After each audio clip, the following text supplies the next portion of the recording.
अस्सलाम वालेकुम, आप देख रहे हैं स्टार न्यूज़ एक्सप्रेस। शुरू अल्लाह के नाम से जो बड़ा मेहरबान निहायत रहम करने वाला है। प्रेस मीट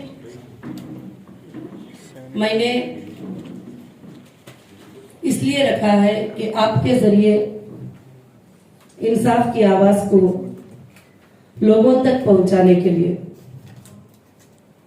मैं नौहीरा शेख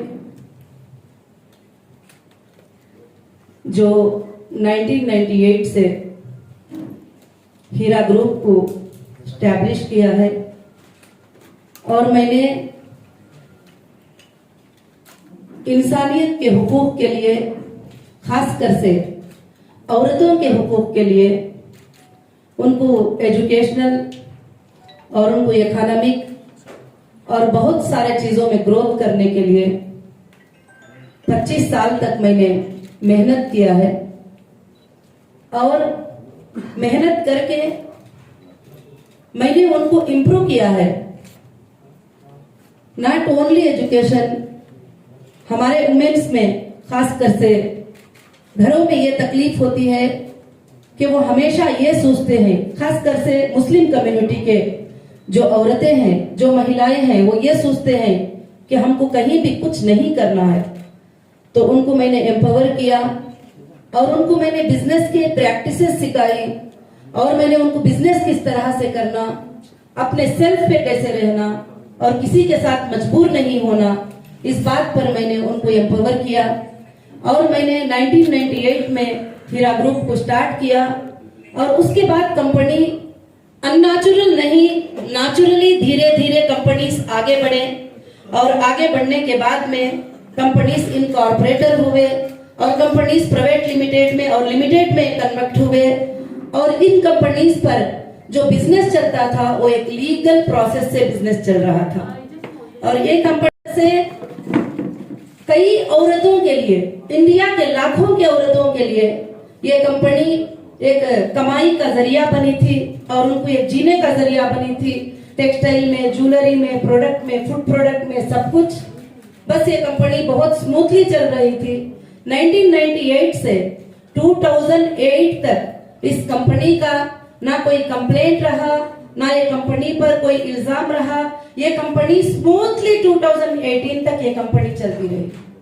आज मैं प्रेस के जरिए से, मीडिया के जरिए से जो कुछ बातें हैं वो ये बताना चाहती हूँ, ये बहुत जरूरी है सारे हिंदुस्तान के बिजनेसमैन के लिए भी और सारे हिंदुस्तान के वुमेन्स के लिए भी और सब के लिए भी ये बहुत जरूरत है। उसके बाद में कुछ ब्लैकमेलर, कुछ सताने वाले लोग, कुछ एक्सटॉर्शन करने वाले लोग, उन्होंने इलीगल तरीके से हमसे जो डिमांड करते थे उन डिमांडों को हमने पूरा नहीं किया।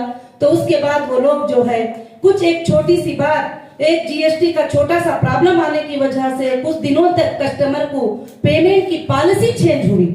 ना कंपनी ने कभी लॉस डिक्लेयर किया था, ना कंपनी ने कोई शोरूम को बंद किया था, ना कंपनी ने कोई ऑफिस को बंद किया था, ना कंपनी की सीईओ कहीं भागी थी, ना कंपनी कहीं पर गई थी। तो एक फॉल्स एलिगेशन लगाकर एक छोटा सा एफआईआर करते हैं और छोटा सा एफआईआर करके मुझे अरेस्ट कर लेते हैं विदाउट नोटिस। एक नोटिस भी नहीं दिया मुझे, क्या तुम इसको देना है, क्या नहीं देना है। तो डायरेक्ट एक एफआईआर पे मुझे दिल्ली आके अरेस्ट करते हैं और अरेस्ट करके अंदर रखते हैं। जब मुझे सेशन कोर्ट बेल देती है तो फिर महाराष्ट्र से एक छोटा एफआईआर करके बुलाते हैं। यहाँ तक कि ऑफिशियल जो ईओडब्ल्यू है वो ईओडब्ल्यू के गाइडलाइंस को भी फॉलो नहीं हुए।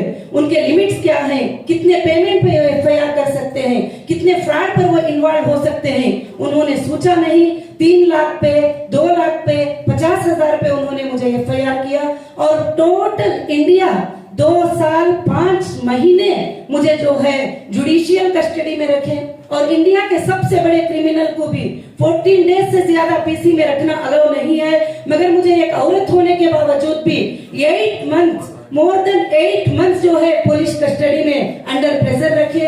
एक ही सीईओ थी, एक ही कंपनी थी, वही क्वेश्चन था, वही बात थी, मगर बार बार 14 दिन कस्टडी में लेना लेना, 7 दिन कस्टडी में लेना। इसका मतलब ये था कि जो एक्सटॉर्शन करने वाले थे, जो इसके पीछे हैं, वो ये चाहते थे कि मैं हमेशा अंदर रह जाऊं और वो मेरे प्रॉपर्टियों पर कब्जा कर ले और प्रॉपर्टियों पर जमा कर ले। मैं ये बात बताना चाहती हूँ कि जब ईओडब्ल्यू इकोनॉमिक ऑफेंस अगर इस तरह से करने जाएंगे तो इंडिया की इकोनॉमी टूट जाएगी। और चाहिए ऑफिशियल को कि वो एक बार चेक करते और फैक्ट को देखते, उसके बाद एक नोटिस देते और पूछते जब इंसान को, उसके बाद उसके लिए एक बदनामी का ये उठाते हैं, एजेंडा उठाते हैं। उसके बाद हीरा ग्रुप ऑफ कंपनीज के जो लीगल टीम थे तेलंगाना हाईकोर्ट में एक रिट पिटीशन डाले और रिट पिटीशन डालने के बाद तेलंगाना हाईकोर्ट दिसंबर 1923 को जो है एक जजमेंट पास किया कि ये एफआईआर इलीगल है और ये एफआईआर अनकॉन्स्टिट्यूशनल है और इस तरह से कंपनी एक्ट में एफआईआर नहीं कर सकते और इसमें जो है लोकल पुलिस इन्वॉल्व नहीं हो सकती। ये सेंट्रल एजेंसी जो है इसको चेक करेगी। एसएफआईओ को जो है टोटल चीजों को फॉरवर्ड किया। उसके बाद भी मुझे बाहर आने नहीं दिए, दूसरे स्टेट को बुलाए, क्योंकि एक स्टेट में तो हो गया तो दूसरे स्टेट को बुलाओ। और जब कहीं से कहीं नहीं मिलता है तो और एक एजेंसी को दे दो, और एक एजेंसी को दे दो। इस तरह से कंपनी को डैमेज करने की पूरी कोशिश की। आज मैं प्रेस मीट के जरिए मेरे देश के पूरे महिलाओं को और मेरे सारे औरतों को जो एम्पावर हुए हैं, जो मेरे सारे हीरा ग्रुप के मेंबर को मैं ये खबर देना चाहती हूँ कि कंपनी कभी भी भागी नहीं है, ना भागेगी। और कंपनी आज भी उनके पेमेंट्स को देने के लिए रेडी है और तैयार है। और यहाँ तक के डेटा सेंटर, जबकि पुलिस को उसकी कोई जरूरत नहीं थी, उसको जाके डैमेज किया और उसको उठा कर लेके गए सारे चीजें भी। और यहाँ तक जब मुझे अरेस्ट किया तो 2 दिन में ना कोर्ट का ऑर्डर था, कुछ नहीं, पूरे शोरूम्स में जाके नोटिस लगा दिए, घरों पे नोटिस लगा दिए और बंद करा दिए। जो company more than 100 crore income tax पे करती है, जो सीईओ अरेस्ट होने से 1 महीने पहले जीएसटी पे करती है, जो कंपनी को चलाने वाली ये सब चीजें अदा करती है, कंप्लीटली जो लीगल फॉर्मेलिटीज है उसको टोटल कंप्लीट करती है। तो अगर इस तरह से 2 लाख का, 25 लाख का, 10 लाख का पेमेंट बोलकर, वो भी लीगल ट्रांजैक्शन जो हुआ उस पेमेंट को लेकर अगर फ्रॉड एलिगेशन लगाकर ऐसा सीईओ को, कंपनी चलाने वालों को अरेस्ट करेंगे तो इंडिया की इकोनॉमी तो टोटल टूट जाएगी। आज मेरे साथ की नहीं, जब मैं अंदर थी तो काफी लोगों को देखा कि कंपनीज चलाने वालों के साथ, बहुत सारे लोगों के साथ भी ऐसे चीजें होते आते हैं। तो मेरा रिक्वेस्ट यही है, जो लोग कंपनीज के पीछे लगते हैं, जो एक्सटॉर्शन करते हैं, जो डिमांड करते हैं, उनको मौका ना दे। और मैं ये आवाज देना चाहती हूँ कि फाइनेंस मिनिस्ट्री तक मेरी आवाज पहुंचे कि इनके ऊपर एक स्टेप ले कि बिजनेस को गिराने के लिए, इंडियन इकोनॉमी को तोड़ने के लिए ये चीज जो है बहुत ज्यादा मुश्किल वाली होती है। तो हम सबको आराम से बिजनेस करने दे, जो लीगल बिजनेस करते हैं। तो फिर अल्हम्दुलिल्लाह अल्लाह के फजल से जो है हाईकोर्ट ने ये ऑर्डर दिया। उसके बाद हमने रिट पिटीशन जनवरी 2018 को हमने सुप्रीम कोर्ट में रिट पिटीशन डाला और तमाम पार्टियों को हमने रिस्पोंडेंट बनाया और ईडी को रिस्पोंडेंट बनाया, एसएफआईओ को रिस्पोंडेंट बनाया। जो स्टेट, महाराष्ट्र होम डिपार्टमेंट को, कर्नाटका होम डिपार्टमेंट को, केरला होम डिपार्टमेंट को, आंध्र प्रदेश होम डिपार्टमेंट को रिस्पोंडेंट बनाकर जब रिट पिटीशन हमने डाला तो जजेस को हमारे बिजनेस का मॉडल समझ में आया और जजेस को समझ में आया कि हम क्या बिजनेस करते थे और हम कहीं भी इलीगल वे में काम नहीं करते थे और लीगल वे में करते थे। मैं पहले भी जब अरेस्ट किए थे उस वक्त भी चैलेंज की थी कि मैं कोई गलत काम नहीं की हूँ, ना मैंने कोई स्कैम किया है, ना मैंने कोई फ्रॉड किया है। चलते हुए बिजनेस से तुमने मुझे उठाकर फ्रॉड साबित करना चाहते हो, मगर आप जितने साल चाहे इन्वेस्टिगेशन कर लो, मेरा कोई ऐसा इंटेंशन नहीं है। मैं आज भी उस बात के ऊपर कायम हूँ और बहुत ही खुशी हुई जब सुप्रीम कोर्ट ने हमारे अकाउंट को डिफ्रीज करने का, हमारे प्रॉपर्टीज को, ईडी को हटाने का और ये बहुत सारे ऑर्डर सुप्रीम कोर्ट ने जब दिए तो मैं बड़ी खुशी के साथ आज ये प्रेस मीट कर रही हूँ। और आगे चलकर ये कंपनी लाखों की औरतों के लिए, लाखों के स्कूल के स्टूडेंट के लिए, लाखों के कॉलेज के स्टूडेंट के लिए, लाखों के लोगों के लिए, इंसानियत के लिए ये कंपनी जरूर से जरूर काम करेगी। और मैं सैल्यूट करती हूँ कि इंडियन कॉन्स्टिट्यूशन को, इंडियन लॉ को, कि ये जो है हमको इतना सेफ करता है कि चाहे कोई कुछ भी इल्जाम लगा ले, चाहे कोई भी कुछ चार्जशीटें डाल ले, जब तक के एविडेंसेस पेश नहीं करते वो सब के सब चीजें इनवैलिड होते ही। और मैंने लीगल में यही देखा है कि मुझे उम्मीद थी कि मुझे इंडियन लॉ से जरूर हमारे कॉन्स्टिट्यूशन के लॉ से मुझे इंसाफ मिलेगी। आज मुझे इंसाफ मिल के रही, सेशन कोर्ट से लेकर हाई कोर्ट से लेकर सुप्रीम कोर्ट तक इंसाफ मिल के रही। और हमारी लीगल टीम का भी मैं शुक्रिया अदा करती हूँ कि जिन्होंने स्ट्रांगली इस काम को किया और फाइट किया। आज भी फाइट जो है जारी है और चल रही है। मैं आप सबसे यही गुजारिश करना चाहूंगी कि ये कंपनी आगे चलकर चलेगी और जो भी कस्टमर हमारे जो इन्वेस्टर हैं और जाना चाहते हैं कंपनी से, आज मैं उनको मुबारकबादी पेश करते हुए उनके पेमेंट्स अदा करके उनको मैं कंपनी से निकालूंगी।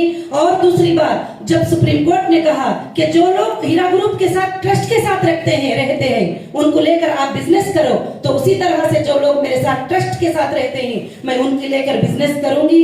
और कंपनी और न्यू पॉलिसीज लाएगी और कंपनी और भी ज्यादा तेजी रफ्तार से ये कंपनी चलेगी। जो हमारे माल 2 साल 5 महीने बंद करके रखे, तो मैं यही पूछना चाहती हूँ कि जो एक छोटा सा फाल्स एलिगेशन लगाकर अंदर रखकर आप पूरे चीजों को ब्रेक कर देना चाहते हो, इसके जिम्मेदार कौन है? किसने अधिकार दिया हमारे शोरूमों को बंद करने का? किसने अधिकार दिया कि हमारे चीजों को स्टॉप करने का? और अरेस्ट तो कर लिए, मगर तुम प्रूफ करके बाद में करते तो अलग बात थी। मगर आज जो हमारे जो जॉबलेस लोग हो गए और कंपनी में पार्ट टाइम जॉब करने वाले, रेगुलर जॉब करने वाले, कंटिन्यू जॉब करने वाले, मोर देन 20,000 स्टाफ थे। 20,000 स्टाफ की सैलरी कौन देने वाला था? आज उनके घरों के हालात क्या होंगे? और लाखों के लोग इस कंपनी के जरिए से, मंथली प्रॉफिट के जरिए से उनकी जिंदगी जो गुजरती थी, आज उनको जो है कौन रिस्पॉन्सिबल होगा? उनके तकलीफ का, उनकी परेशानी का कौन जो है जिम्मेदारी होगा? मैं यही बात आप सब के जरिए जो है मीडिया के जरिए पहुंचाना चाहती हूँ कि सारे इंडिया की औरतों को मैं ये बात बताना चाहती हूँ कि आप पर कभी भी इलीगल हरासमेंट हो तो आपको डरने की जरूरत नहीं है। आप स्ट्रांगली फाइट करोगे तो कोर्ट्स हमारे साथ हैं, लॉ हमारे साथ है, लॉ में इंसाफ है। आज भी लॉ इंसाफ करती है। मुझे बहुत सारे लोगों ने बताया अब कैसे इंसाफ होगी, आप तो मुसलमान है, आपके मेंबर भी मुसलमान है, आपके फलाने भी मुसलमान है, मुसलमान को कैसे इंसाफ मिलेगी? मैंने कहा नहीं, हम हिंदुस्तान के नागरिक हैं, हम सेकुलर कंट्री में हैं, मुसलमान को, हिंदू को, सारे लोगों को बराबरी का हक है, जरूर मुझे इंसाफ मिलेगी। वो मेरा कॉन्फिडेंस और भी बढ़ गया कि जरूर हम सबको इंसाफ मिलेगी। तो मैं यही आवाज देना चाहती हूँ कि लीगल वे से हमको जरूर से जरूर इंसाफ मिली है। और मैं ये भी रिक्वेस्ट करना चाहती हूँ, इस कंपनी को डैमेज करने के पीछे कौन है उनका इन्वेस्टिगेशन करो। ये फाल्स एफआईआर कराने के पीछे कौन है उनका इन्वेस्टिगेशन करो। ये एफआईआर जो करवाए ये कौन थे, किसके लिंक में थे, उनका इन्वेस्टिगेशन करो। आज जो है नाहक से जो भी लोग अगर इस तरह से जो बिजनेस करने वालों को 100 करोड़ इनकम टैक्स पे करने वालों को अगर उठाते चले जाएंगे छोटे छोटे लोगों की बात को मानकर, तो फिर तो इंडिया की इकोनॉमी तो टूट जाएगी। मैं यही गुजारिश करती हूँ कि ऑफिशियल सबसे पहले परफेक्ट स्टडी करे एक केस करने के लिए कि क्या उसके फॉर्मेलिटीज है, उसको कंप्लीट करे, उसको नोटिस दे और उसको पूछे और उसको बुलाए। और हीरा ग्रुप ना कभी भागी थी ना भागने वाली है। इंशाअल्लाह अब जो भी मेरे मेंबर्स हैं वो भी सवाल कर रहे हैं, लोग कैसे पे करेंगे, क्या सोर्सेस है, उनके अकाउंट में इतना है, उनके अकाउंट में उतना। एक रनिंग बिजनेस जब होता है तो पेमेंट बिजनेस के ऊपर लगता है, पूरी दुनिया जानती है, और अकाउंट में पैसे पड़े नहीं होते हैं। और दूसरी बात कि कंपनी के पास सोर्सेस हैं, कंपनी के पास प्रॉपर्टीज है, कंपनी के पास गोल्ड है, कंपनी के पास सब चीजें हैं। जिस तरह चाहे हम अपने कस्टमर को सेटल करेंगे और हमारे कस्टमर को हम देने के लिए तैयार हैं। सुप्रीम कोर्ट को ये वादा हमने किया है, ये अंडरटेकिंग हमने दिया है, और ऑलमोस्ट सुप्रीम कोर्ट ने जिन जहां चेक और डिपॉजिट करने का हमें हुक्म दिया था वो हमने कर दिया है ऑलरेडी। और बाकी के जो भी रनिंग में आएंगे जाएंगे हम उनको देने के लिए बिल्कुल से बिल्कुल तैयार है। और आज की ये प्रेस मीट ये सिर्फ बिजनेस के लिए नहीं, जो नाहक से लोगों को सताती उनको इंसाफ के लिए, और जो औरत को दबाने की कोशिश करती कि एक औरत है इसको कुछ भी कर लो, पॉलिटिकल इन्फ्लुएंस यूज करके जो भी चाहे कर लो, तो सारे सारे औरतों के लिए मैं आवाज देती हूँ कि आपके ऊपर कभी भी ऐसे हालात आए तो आप कमजोर नहीं होना और आप टांगली खड़े रहना के ला आपके साथ जो है जरूर से जरूर इंसाफ करेंगे। ला में आप बिल्कुल से बिल्कुल सेफ हैं। तो मैं यही गुजारिश सबसे करना चाहती हूँ और मैं मीडिया का सबका भी शुक्रिया अदा करना चाहती हूँ जो हमारे इनविटेशन पर यहाँ पर आप आए और मैं उम्मीद करूंगी कि मेरी आवाज को आप पूरे वर्ल्ड में पहुंचाएंगे और इंडिया में पहुंचाएंगे और पूरी दुनिया में आवाज को पहुंचाकर और महिलाओं को एक ताकत, हमारे देश के माओं को, हमारे देश के बेटियों को, हमारे देश के बहनों को एक ताकत देंगे जरूर से। क्योंकि मुझे जो हालात गुजरे उन हालात को देखने के बाद जो औरतें लाखों के मुझे देखकर एम्पावर हुए थे वो थोड़ा कमजोर पड़ गए थे। मैं चाहती हूँ कि आपके जरिए उनके अंदर एक ताकत आ जाए और उनके अंदर एक हिम्मत आ जाए। Thank you so much. देखिए 2 साल 5 महीने कंपनी जो बंद रही उसमें कितना नुकसान हुआ वो अभी शोरूम्स वगैरह सब खुले हैं। और मगर मुझे ये बात पता चली है जिन लोगों ने मुझे फॉल्स एलिगेशन लगा के अंदर रखा वो लोग बगैर इजाजत के डोर्स तोड़कर गए ही, कुछ चीजें लेके गए ही, बहुत सारे चीजों को डैमेज भी किया है। अभी मैं टोटली चेक करके एक रिपोर्ट सुप्रीम कोर्ट को सबमिट करूंगी, सुप्रीम कोर्ट उसका फैसला करेगी। मगर उस नुकसान से हमारे कस्टमर पर कोई भी इन्वेस्टर पर इफेक्ट नहीं पड़ेगा, ये मैं गारंटी कहती हूँ। सवाल करिए। मैं आप एमपीएल स्टार्ट किए थे जी पार्टी जी आपको ये स्टार्ट हुआ क्या? आपको किसके ऊपर छपा है? Political pressure? देखिए कि मैं एमईपी जो ऑल इंडिया महिला एम्पावरमेंट पार्टी स्टार्ट की थी वो इसलिए स्टार्ट की थी कि अभी भी हाल में आप देखें कि एक लड़की आयशा का ये हुआ और उसने सुसाइड किया। उसको सपोर्ट नहीं मिलता था माँ बाप के तरफ से भी, उधर हस्बैंड के तरफ से भी, सब। मैंने ऐसे लाखों की औरतों की मदद की। तो मैंने औरतों की सपोर्ट के लिए प्लेटफॉर्म को कायम किया।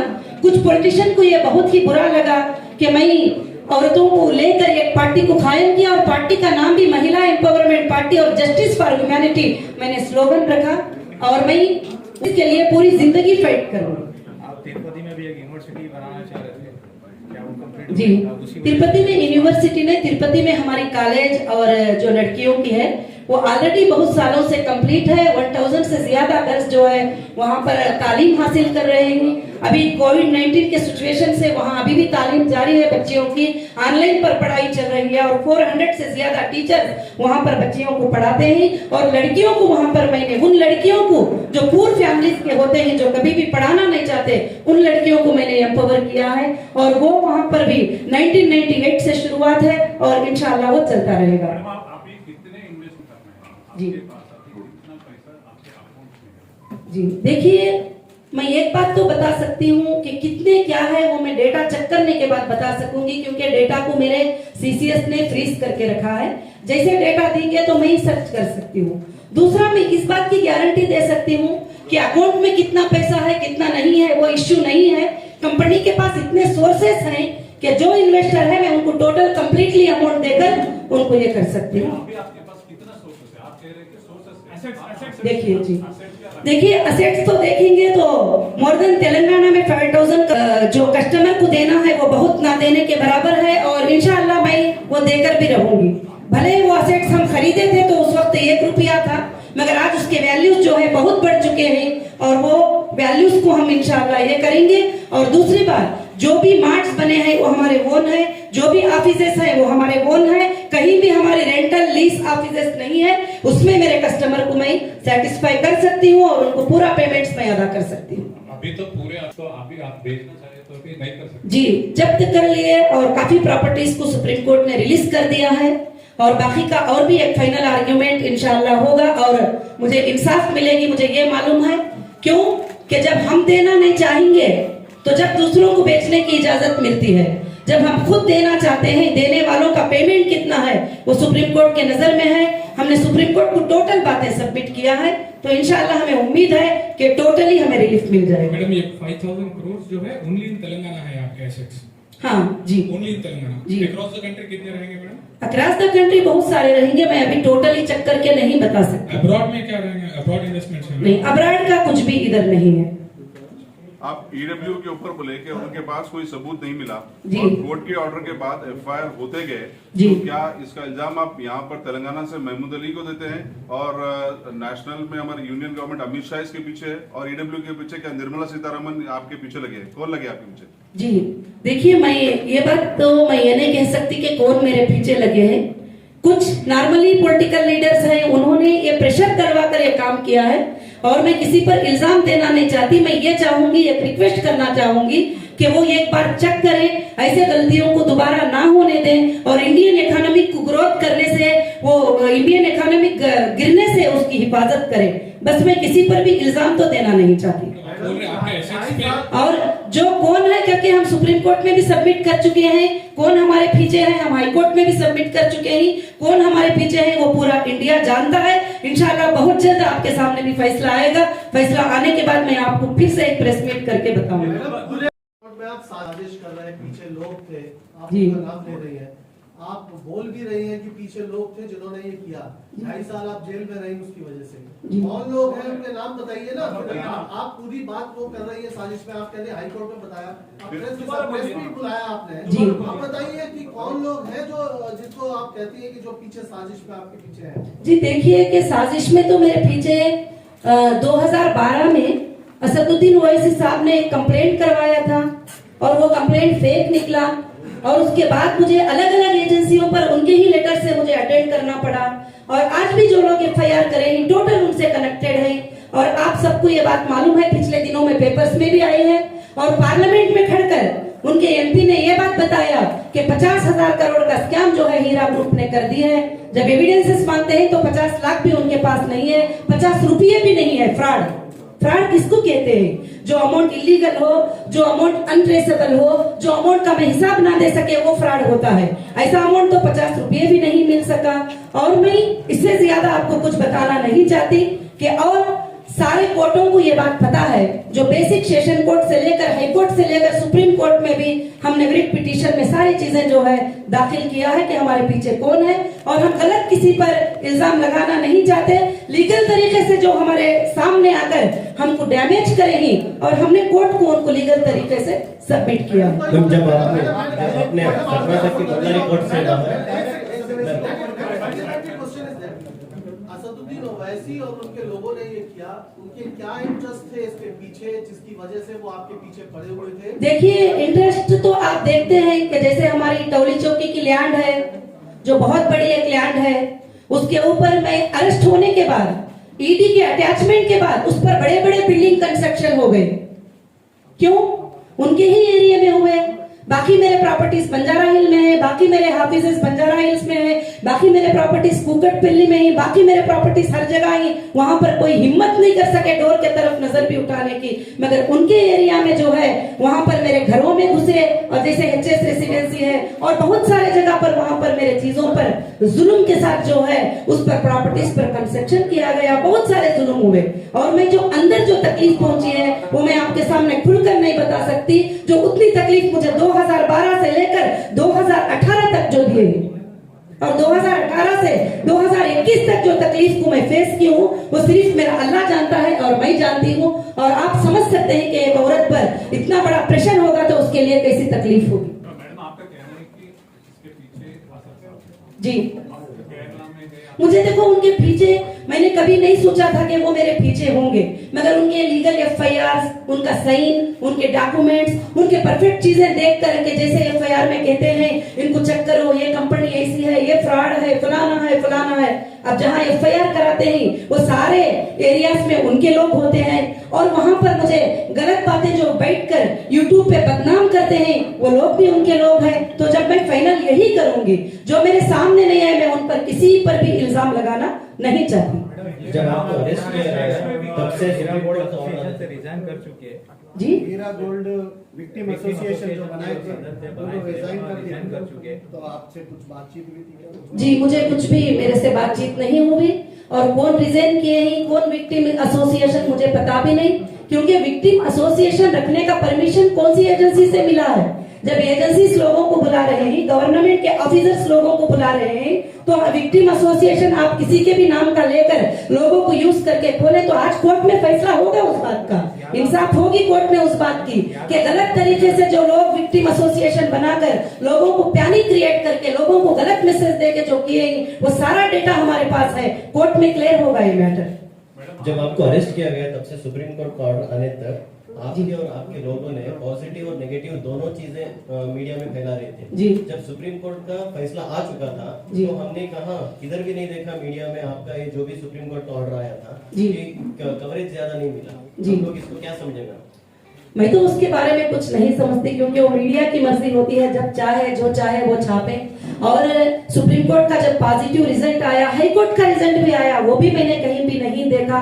और इंशाल्लाह मैं उम्मीद करती हूँ कि आगे जाकर ये सब अच्छे रिजल्ट हम देखेंगे। और दूसरी बात, जो गिन चुनकर जो 29 लोग थे जो FIR किए हुए थे टोटल कंट्री के अंदर, और इल्जाम लगाया जा रहा था 1,72,000 इन्वेस्टर, 5,600 करोड़, ये कहां से फिगर लिया? मेरे इनकम टैक्स के IT रिटर्न फाइल से 2-3 इयर्स का फिगर जो इनकम टैक्स में लीगल सबमिट किया हुआ है मैंने, टोटल चीजें, उसको फिगर को जो है स्कैम बताकर हर पेपर में, मैं हर अखबार में ये बात देख रही थी। मैं चाहती हूँ कि फैक्ट को एक बार चेक करें, सच्चाई को एक बार चेक करें, क्योंकि ये ऐसा नहीं था जो बता रहे थे और फैक्ट को हाइड करना चाहते थे, सच्चाई को छुपाना चाहते थे।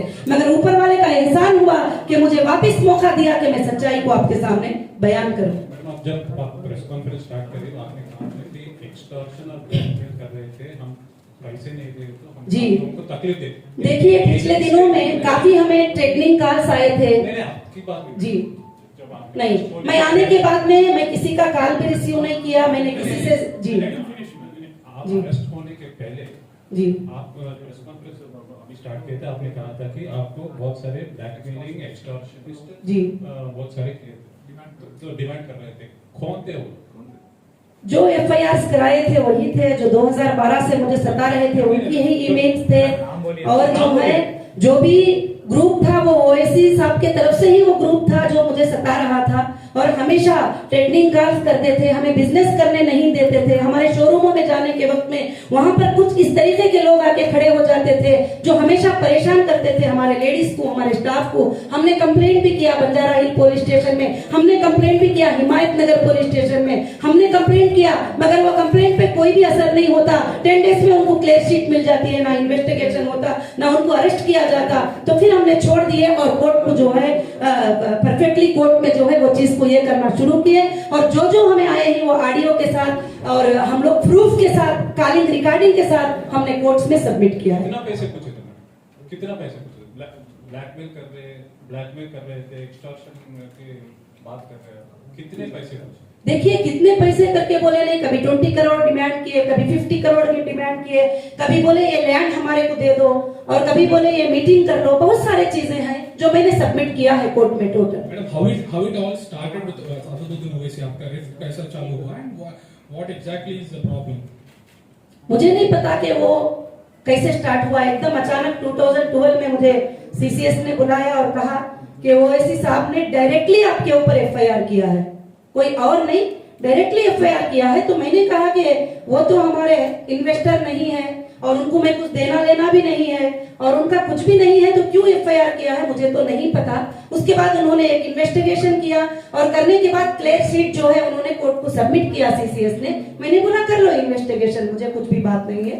तो उस वक्त में मुझे एंटीसिपेटरी बेल लेना पड़ा और मैंने एंटीसिपेटरी बेल सेशन कोर्ट से ली और जब से जो है आज तक भी ये मसला कहीं ना कहीं उठता आता है। मगर मैं कभी भी गलत कमिटमेंट करने वाली नहीं हूँ और कभी भी सेटलमेंटों के लिए कबूल करने वाली नहीं हूँ। मैं इंशाल्लाह लीगल फाइट करने वाली हूँ, मैं लीगल फाइट करके कोर्ट से मैं इंसाफ लेके रहूंगी। Madam, are you going to Kukatpally police station every Monday?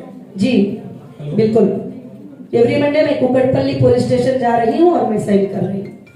Madam, आपको इंटरनेशनल वुमेन का अवार्ड मिला है। देखिए अभी मैं कंपनी की मीटिंग रखी हूँ तो इसमें आप जो भी हमारे कंपनी के ताल्लुक से है उसके सवाल कर सकते हैं। मैडम, जो ग्रुप है बोले अभी मैंने क्लियर कर दिया है मैटर भी आपके ज्यादा क्वेश्चन करने से, मगर जो है आप उसमें पूछ सकते हैं। कौन कौन होगा ग्रुप में, वो किसी का आप पर्टिकुलर नाम बोलेंगे कि 20 करोड़ किसने मांगा आपसे? जी देखिए, मैं नाम वगैरह सब पर्टिकुलर नहीं बात कर सकती हूँ। अभी जो है आप कोर्ट में उसका एक प्रिंट आउट लेंगे तो मैं कोर्ट में सारे चीजें सबमिट की हूँ। Excuse me, ma'am.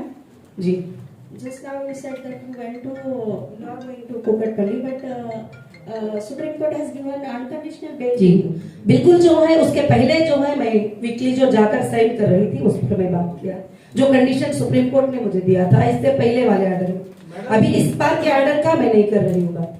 ये आपने जो बताया कि ये एक्सटॉर्शन के कॉल और ये सारी चीजें आई और ओवैसी और उनके मीडिया ने किया आपको, इसके पीछे क्या एक्सटॉर्शन ही ओनली मोटिव है या कोई पॉलिटिकल मोटिव भी था? पॉलिटिकल मोटिव भी है क्योंकि उनको कभी कभी ऐसा वो इनसिक्योर फील करते हैं कि एक मुस्लिम महिला इतने आगे कैसे बढ़ सकती है, एक मुस्लिम महिला बिजनेस में इतना आगे कैसे जा सकती है, एक बुर्का पहनकर एक औरत ऐसे कैसे आगे बढ़ सकती है, जबकि कुछ लोगों की सोच ऐसी है कि औरत आगे नहीं आ सकती, औरत स्टेज पे नहीं आ सकती, औरत अपना काम नहीं कर सकती, सिर्फ मर्द ही काम कर सकते हैं। तो ऐसे लोगों को तकलीफ हुई। मगर आज भी देश में मेरे काफी भाइयां मेरे साथ हैं जो एक बहन की इज्जत करने वाले, एक माँ की इज्जत करने वाले, एक बेटी की इज्जत करने वाले, उन भाइयों के सपोर्ट से, उन बहनों के सपोर्ट से मैं काफी आगे अल्हम्दुलिल्लाह बढ़ सकती हूँ। कॉन्स्टिट्यूएंसी से भी आप कुछ प्लान कर रही थी क्या? Madam will you revive your party, political party? जी आपके पॉलिटिकल पार्टी रिवाइव करेंगे आप? अभी मैंने पॉलिटिकल पार्टी के बारे में अभी कोई इलेक्शन सामने नहीं है तो मैंने कुछ डिसीजन नहीं लिया है। जब इलेक्शन आएगा मैं डिसीजन लूंगी। मैम क्या ये हैदराबाद कॉन्स्टिट्यूएंसी से जो हैदराबाद लोकसभा सीट्स है उसमें आप कुछ प्रयास कर रही थी क्या इस तरह से जी जी लड़ना इस वजह और से? मैं इलेक्शन कमीशन से जो है टोटल लोकसभा सीट के लिए, असेंबली सीट के लिए अप्रूवल ले चुकी थी तेलंगाना के लिए। और आप चेक करते हैं तो 10th को मेरा एक प्रेस कॉन्फ्रेंस हुआ था 10 अक्टूबर को, जिसमें मैंने अनाउंस किया था कि मैं जो भी तेलंगाना के 119 या 25 सीट्स है उसमें मैं मोर देन 100 सीट्स पे कंटेस्ट करूंगी और मैं 10th को अनाउंस करती हूँ और 14th को अरेस्ट होती हूँ। बस यही बात। सुप्रीम कोर्ट ने जिस वजह से आपको छोड़ा है, किसी को आपने अभी तक छूटे जब से अब तक किसी एक विक्टिम को या जो है आपके इन्वेस्टर को मुलाकात की है? सुप्रीम कोर्ट ने मुझे जिन जिन को पेमेंट किया है आपने? यस, और मैंने जो है सुप्रीम कोर्ट ने जिन जिन को डीडीज जमा करने का हुक्म मुझे दिया है मैंने सबको डीडीज जमा किया है। सुप्रीम कोर्ट ने जो एजेंसियों को डीडीज डिपॉजिट करने का कहा है मैंने डीडीज डिपॉजिट किया है। और सुप्रीम कोर्ट ने जो कंडीशन दिया था मैंने 100% कंप्लीट करके फिर सुप्रीम कोर्ट के सामने पेश हुई थी। कितने विक्टिम्स को जो है पैसा दिया है आपने अभी तक? कितने करके नहीं, जो कोर्ट में जो एफआईआर था, जो अमाउंट था उस अमाउंट को हमने टोटली डीडीज जमा किए हैं। 29 एफआईआर पे क्या अमाउंट था वो हमने जमा किए हैं। अभी आपको कुछ सिक्योरिटी थ्रेट है क्या? थ्रेट के बारे में तो नहीं बता सकती, मगर हालात जो है वो सब आप समझ सकते हैं अच्छे तरीके से। और ऐसा थ्रेट भी है तो कोर्ट है, कोर्ट को हम अप्रोच हो जाएंगे। टोटल एफआईआर कितने हैं आपके? टोटल 29 एफआईआर इंडिया के अंदर थे, केरला, महाराष्ट्र और तिरुपति आंध्र प्रदेश और तेलंगाना और जो है कर्नाटका, इतने जगह पर टोटल 29 एफआईआर थे। अगर वो 29 लोगों की प्रोफाइल चेक कर लेंगे वो कौन है तो बिल्कुल मैटर एकदम क्लियर समझ में आ जाएगा। कोर्ट्स को ये समझ में आ चुका है। प्रेस मीट ये हीरा ग्रुप के बारे में है, तो हीरा ग्रुप के बारे में आप थोड़ा ज्यादा बताएंगे तो अच्छा रहेगा इन्वेस्टर्स के लिए। जी आप जी इसमें प्रेस मीट आप हीरा ग्रुप के बारे में जो है अभी हमारे बस मैं हीरा ग्रुप के बारे में तो पहले मैंने आप पूरी प्रेस मीट वही किया है और मैं अभी भी ये मेरे लोगों को यही मैसेज देना चाहूंगी कि हीरा ग्रुप मोर देन 100 टाइम जो है ज्यादा आगे बढ़ेगी और मुझे वो कॉन्फिडेंस है। और हीरा ग्रुप ने कभी कोई ना गलत किया है, ना स्कैम किया है, ना किसी को इसमें नुकसान होगा। और जरूर हीरा ग्रुप के जो लोग हैं उनके लिए जो है फायदा ही फायदा रहेगा। और आइंदा हीरा ग्रुप के जो मार्ट्स वगैरह ही रमजान से पहले इंशाल्लाह खुल जाएंगे। मैं यही उनको खुशखबरी देना चाहती हूँ। मैडम आप इंडिया के अलावा आपने बिजनेस किया है? नहीं, फिर पाकिस्तान के एक मौलाना आपके फेवर में बात करे थे जी मुझे नहीं मालूम कौन फेवर में बात करे कौन नहीं। पूरे वर्ल्ड में जब यूट्यूब पे वीडियो जाता है तो पूरे वर्ल्ड में जाता है, कौन वर्ल्ड से कहां से कौन बात करती वो मुझे नहीं पता। बस जी पैसे कब वापस देना चालू करेंगे? अभी हमारा डेटा सेंटर जब स्टार्ट हो जाएगा, सीसीएस को 2 वीक्स का टाइम सुप्रीम कोर्ट ने दिया है। 1 वीक इज कंप्लीटेड और अदर 1 वीक्स उनके पास टाइम है। उस वक्त तक मेरा डेटा सेंटर ऑन हो जाएगा। मुझे लोगों को आईपीजी नंबर मिलेंगे, प्रॉपर उनका डेटा चेक करके मैं उनको पेमेंट देना स्टार्ट कर दूंगी। Ma'am, if all your investors want their money to be returned, how much time do you need to pay back all your investors? वो मेरे इन्वेस्टर पर और मेरे पर डिपेंड होगा जब मैं उनको बिठाकर बात करूंगी, कोई मुझे साल का टाइम दे सकता है, कोई महीने का दे सकता है, कोई एक दिन का, तो वो उस पर डिपेंड होगा। मैं क्लैरिफिकेशन नहीं दे सकती। नहीं, सर, अगर कोई मैडम, टाइम अभी तो नहीं आपने दिया बताया था कि आपका जो पेमेंट देना है वो बहुत कम है जी। और आपके एसेट्स बहुत ज्यादा है जी। तो फिर आप क्यों टाइम लेना चाह रहे हैं? आपके मैं टाइम क्यों लूंगी? आप पूछ रहे हैं, मुझे टाइम लेने की जरूरत नहीं, ना मेरे कस्टमर मुझे डिमांड करेंगे, क्योंकि जो 20 साल से, 1 मिनट प्लीज, जो 20 साल से 25 साल से मेरे साथ ही, उन्होंने 1 रुपये का 10 रुपये कंपनी से फायदा उठा चुके हैं। ऐसे लोग मेरे सामने आकर नजर भी नहीं मिलाएंगे कि मैंने उनको चीट किया है। और हीरा ग्रुप का एक भी मेंबर मेरे सामने नजर मिला के बोल नहीं सकता कि मैंने उनको चीट किया है। कभी ये नहीं बोल सकते, क्योंकि प्रॉपरली एक अग्रीमेंट के साथ वो इन्वॉल्व हुए हैं और उसमें उन्होंने साइन किया है कि प्रॉफिट और लॉस में भी हम हिस्सेदार हैं। ऐसा नहीं कि मैंने कहीं उनको बहकाया है, जैसे लिखा था 30% ज्यादा दूंगी, 40%, ऐसा नहीं। अग्रीमेंट आप एक बार पढ़ लीजिए कि अग्रीमेंट में है कि प्रॉफिट और लॉस में भी वो हिस्सेदार है। तो कंपनी का टाइमिंग भी डिले होगा, तो समझदार इन्वेस्टर भी है कि वो समझ सकते हैं। इंशाल्लाह मैं उनको क्लियर कर सकती हूँ। मैडम, आप जो ये कंपनी बंद रख के जो लाभ बताएंगे तो उनको भी इसमें शामिल करेंगे? देखिए, मैं एक्सट्रैक्शन के बारे में बहुत सारी चीजें आपको क्लियर कर चुकी हूँ। अभी कुछ कंपनी की बात है तो 1-2-3 सवाल करके आप कुछ कमेंट्स करने वाले हैं जो कंप्लेंट ऑलरेडी कर दिया है सुप्रीम कोर्ट में, हाई कोर्ट में, सेशन कोर्ट में। कंप्लेंट करने का कुछ बाकी नहीं है, हम सब कुछ कर दिया है जो करना है। जी, टोली चौकी में आप जो प्रॉपर्टी कब्जा हो गया, देखिए अभी तक उससे मुझे जो आरओ प्लांट्स के जो चोरियों का इल्जाम लगा रहे हैं आप, क्या उसके ताल्लुक से हीरा गोल्ड की तरफ से कुछ एफआईआर हुए? देखिए, हीरा ग्रुप की तरफ से अब एफआईआर क्यों होंगे? हीरा ग्रुप जो भी रिटर्न सबमिट करना है, रिपोर्ट तो सुप्रीम कोर्ट को करेगी। अब सुप्रीम कोर्ट स्टेप लेगी उसके बारे में, उसके लिए अलग अलग से अब जाकर कंट्रीज में अलग अलग जगह पर करने की जरूरत नहीं है। अब हमारा टोटल मैटर सुप्रीम कोर्ट में है, तो हम हर रिपोर्ट सुप्रीम कोर्ट को देते रहेंगे। मैडम, टोली चौकी लैंड के बारे में कुछ बोल सकते हैं आप? जमीन आपका है, जी। बनाने वाले कोई और है, तो आप देखिए, मुझे वही हैरान हुआ, मैंने जब गाड़ी लेकर गई थी 2 दिन पहले, 3 दिन पहले, ये चीज को देखकर मुझे इतना हैरान हुआ कि जब बना बगैर परमिशन के कोई एक छोटा सा घर बनाता है तो उसको आके ऑफिसर तोड़ के फोड़ के जो है गली में डाल देते हैं। मगर जब हमारी लैंडों पर 7 फ्लोर के बिल्डिंग बन जाते हैं तो वहां पर कोई क्या नजर नहीं मारा, क्या वहीं पर चलकर नहीं देखा? तो साफ नजर आता है कि इसके पीछे किसका हैंड है, कौन है ये सब कराने वाले। तो ये बिल्कुल से साफ बात है। वैल्यू ऑफ द लैंड कितने एकड़ के land, value of the land है, हाउ मच? नहीं, वैल्यू तो अभी मैं नहीं बता सकती उसकी, कि बहुत कीमत है। जो हम खरीदे थे तो कम थी, अभी बहुत ज्यादा कीमत की लैंड है वो। कितनी जगह थी मैडम? जगह कितनी थी? More than 1 lakh square yard से ज्यादा जमीन है वहां पर। जी, और ये बात भी मैं आपको बताऊं, आप शॉक हो जाएंगे कि ईडी ने उसको अटैचमेंट किया है। ईडी ने किसके नाम से है, किस कंपनी के नाम से है, ईडी के फाइल में मेंशन है। जब ईडी अपने हाथ में लेने के बाद बिल्डिंग बना सकते हैं, तो सोचिए मुझे अंदर डालने के बाद ये सब आ गए अटैचमेंट, तो फिर मेरी प्रॉपर्टी की हिफाजत क्यों नहीं हुई? और ऑफिसर्स के गवर्नमेंट के अटैचमेंट के बाद बनाना, तो ये तो कितनी बड़ी हिम्मत की बात है। और यही मैं शॉक हो गई वहां जाकर देखकर कि जब तक के कोई अटैचमेंट्स नहीं थे, हमारी प्रॉपर्टी पर कोई भी नजर भी नहीं डाल सकते थे। मुझे जेल में रखकर और मुझे अंदर रखकर जो है हमारे प्रॉपर्टियों पर बना रहे थे, वो भी ईडी के अटैचमेंट के बाद। ईडी जिस दिन अटैचमेंट की है, टोटली प्रॉपर्टी हीरा रिटेल हैदराबाद प्राइवेट लिमिटेड के नाम से, हीरा गोल्ड एक्जिम लिमिटेड के नाम से वो प्रॉपर्टीज हैं और उसके ऊपर बनाया जा रहा है कंस्ट्रक्शन, तो ईडी के अटैचमेंट के बाद बनाया जा रहा है। आप सोचिए। तो आपका कहना है कि ऑफिसर्स और जो पॉलिटिशियन के ऊपर आप देखिए, कहीं ना कहीं जो है, कहीं ना कहीं ऑफिसर्स को या ऑफिशियल्स को या तो प्रेशर्स होगा, या नहीं तो ऐसा पॉसिबल नहीं है बिल्कुल, क्योंकि कोई अटैचमेंट के बाद बिल्डिंग बना ले और वो देखकर बिल्कुल खामोश रह जाए। तो आपका कहना है कि नेक्सस है? बिल्कुल, हमने सबमिट कर दिया है, ये भी रिपोर्ट हमने सबमिट किया है, टोटली एवरीथिंग हमने कोर्ट को सबमिट किया है। अब कोर्ट इंसाफ करेगी हमारे लिए। आपको अभी आपके प्रॉपर्टीज बेचने के लिए हक है या नहीं? देखिए, बेचने के लिए हक तो हमने अभी मांगा नहीं है, क्योंकि मुझे इतनी जरूरत नहीं है। बेचने के लिए मैंने हक नहीं मांगा है, मैं हक के लिए फाइट कर रही हूँ और काफी हद तक हमारे प्रॉपर्टीज पे कामयाबी मिल चुकी है और काफी हद तक मिलना बाकी है, वो भी इंशाल्लाह आगे मिल जाएगी।